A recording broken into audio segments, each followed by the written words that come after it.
Gelder guckst von Brigitte Tänzer. Wie ich noch klein war, ist der Vater gekommen und hat mich freundlich auf die Seite genommen. Bu, komm mal her und hör mir zu, weil ich da was verklickere du.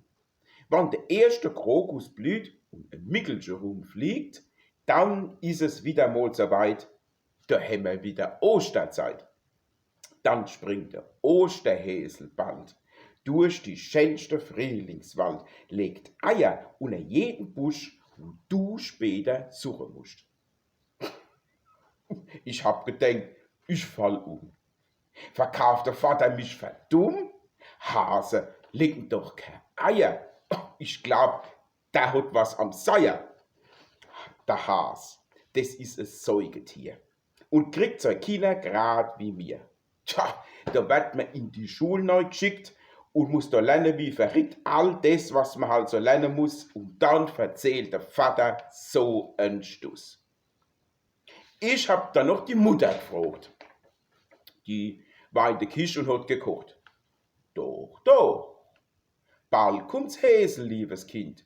Das hupst durch den Garten ganz geschwind und legt Nester unter jeden Baum mit Eier drin und Zuckerkram. Das ist ein Freund vom Nikolaus. Der tragt im Winter die Päckelchen aus und wenn's warm wird, löst ihn das Häsel ab. Ich hab gedenkt, ich sprech ab. Sonntags ruft dann der Vater. Komm, mein Sohn, wir machen jetzt die Flatter. Wir spazieren durch den Wald. Heut scheint die Sonne, sie ist nicht kalt. Wir tappen stundenlang Berg auf Berg ab. Boah, ich hab gedenkt, ich sprech gleich ab.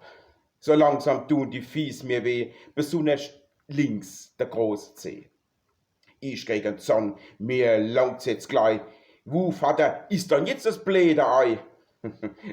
Vater schmunzelt vor sich hin. Nur Geduld, du wirst's bald sehen. Plötzlich seh ich dort im hohen Gras, da hockt ein kleiner brauner Has, blinzelt in die Morgensonne und hoppelt dann ganz schnell davon. Dort, wo alleweil der Has, da leit ein kleines Nest im Gras, gefüllt mit Eier bis an der Rand. Und ich zweifle grad an meinem Verstand. Schnell stopp ich mir die Backe voll. Mensch, oh, das ist wirklich toll. Ich hab mal wehe Fies vergessen und hab bloß noch gegessen. Der Vater guckt eine Zeit lang zu. Und wer hat gelogen? Bu? Hab ich das nicht gesagt? Der Osterhas kommt in den Tag.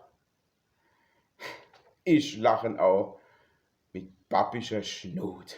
Gelogen oder nicht? Die Ostereier, die sind gut. Frohe Oster, ihr liebe Leute.